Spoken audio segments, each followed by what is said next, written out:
9:30 exactly, news and views on Salam Media. And of course, we're now going to be honing in on the big story of tomorrow. And that, of course, is the 2025 budget speech by Minister of Finance Enoch Godongwana.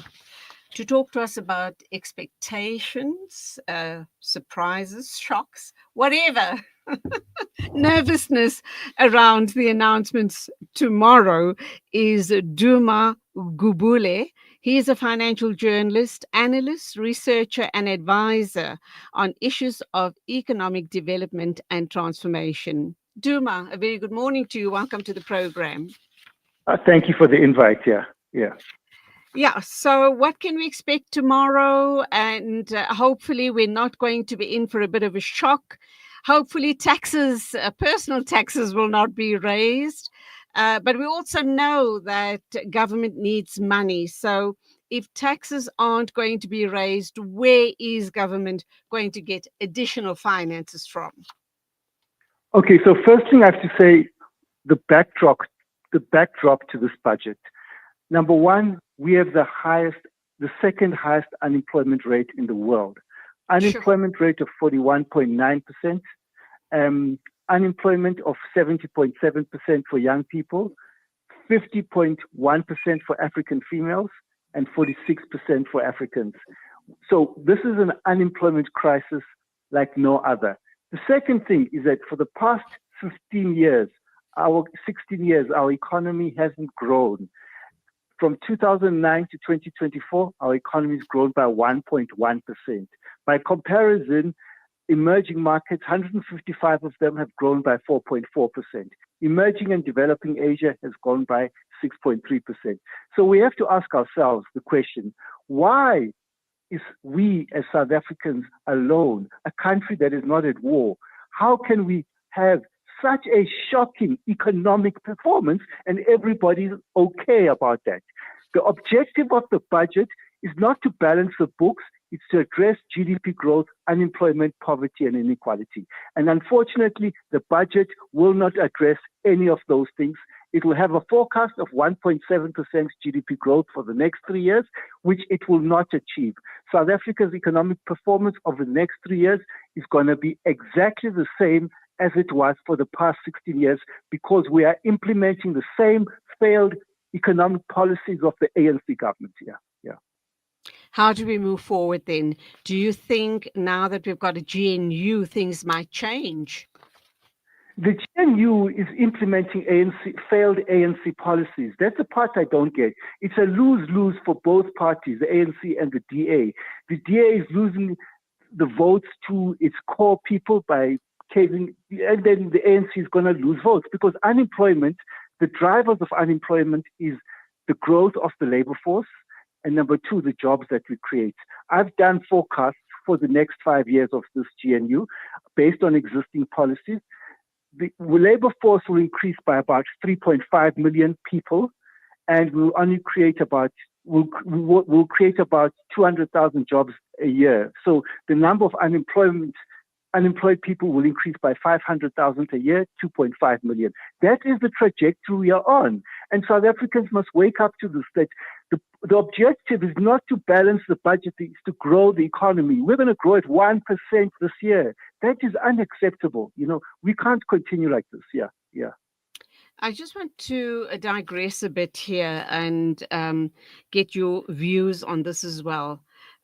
Trump obviously signed an executive order against South Africa based on, as he says, the land expropriation situation. He also said that they would take in white South African farmers. They'll give them free entry into the US and whatever perks that go along with it. Last week, I came across a report where I think over 200 white Afrikaners were at the US Embassy in Pretoria wanting to get papers and wanting visas to get into the US. And I should imagine one of the reasons is not necessarily land expropriation, because those were working class Afrikaners who are who are unable to get jobs. And if that is a reflection of what is going on in South Africa, and yes, we know they are the minority, and I do know that we need to address the demographics of the country, and that is the majority of the people, and that is Black unemployed youth. But that also tells us a story. That picture of above 200 white, ordinary working class Afrikaners at the US Embassy does tell us a very, very big story, does it not? Well, what we must do when we analyze, the budget, we must separate the noise, the signal from the noise. Everything that you're talking about is just noise.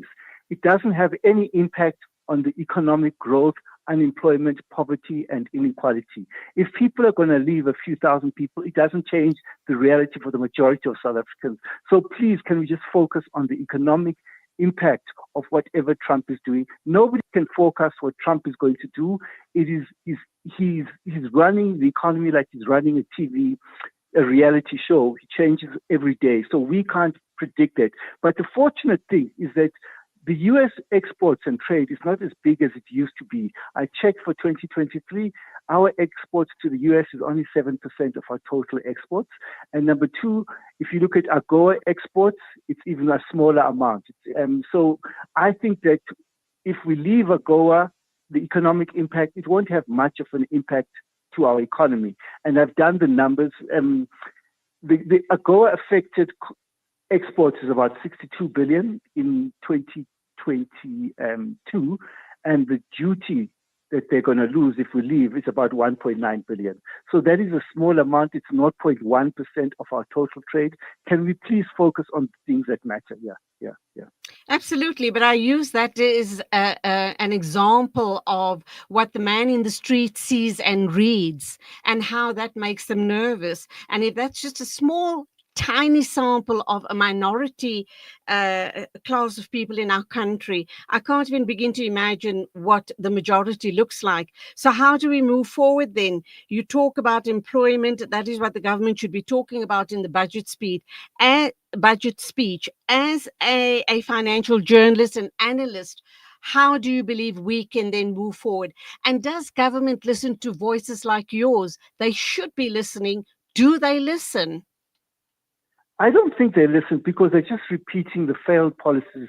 Now, in a normal world, if you've done the same thing for 16 years without success, you change.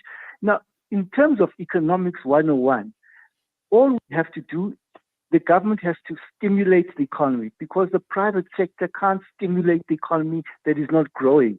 So the government must provide a stimulus to the economy. It must provide basic income to the poor people. It must invest in infrastructure. It must invest in the capacity of the state.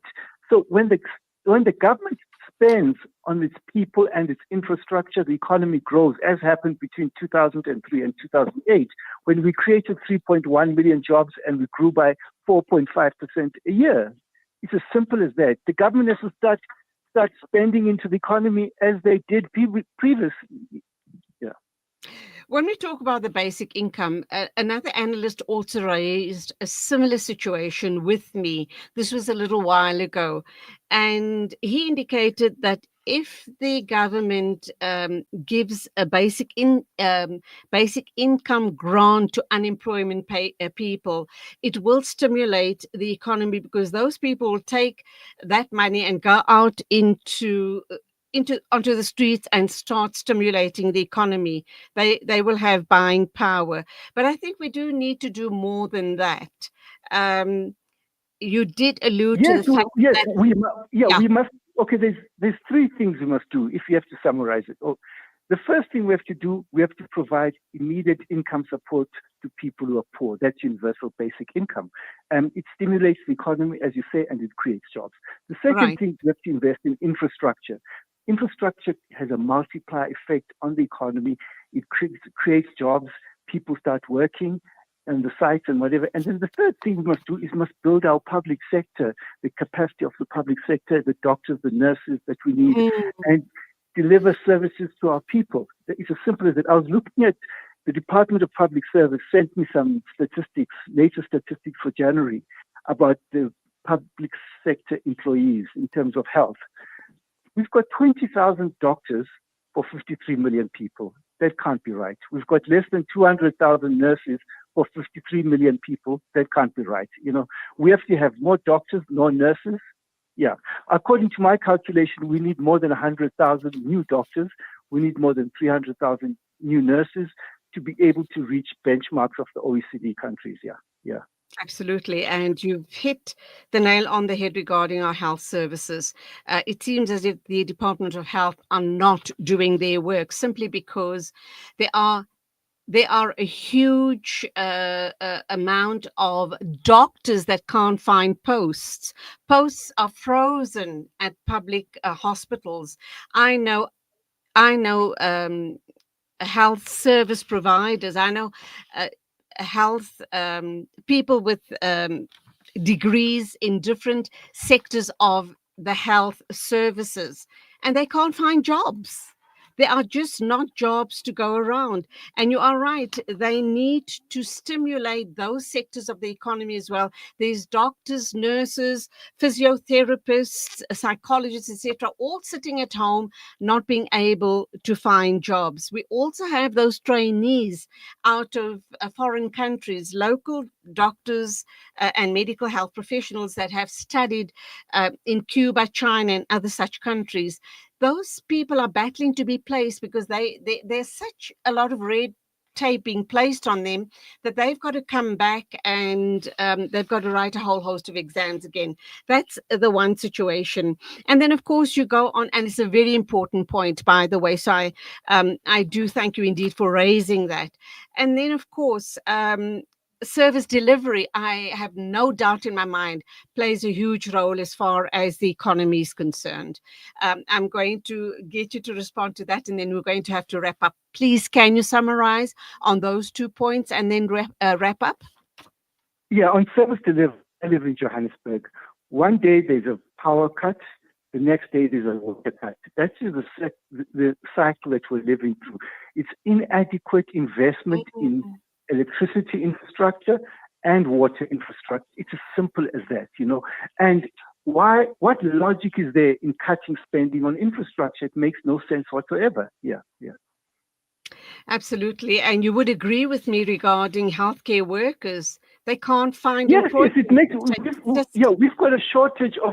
We've got a shortage of doctors. You can't have 20,000 people serving 53 million people. So what logic is there in not hiring more doctors? We have to hire more doctors and more nurses. Yeah, and sad to say, thank you indeed, Duma, for this very robust discussion. But I just want to wrap up by also saying, and where was government's logic a couple of months ago or 2 years ago in hiring Cuban doctors that came at a hefty price tag, and we have our own doctors sitting at home being unemployed?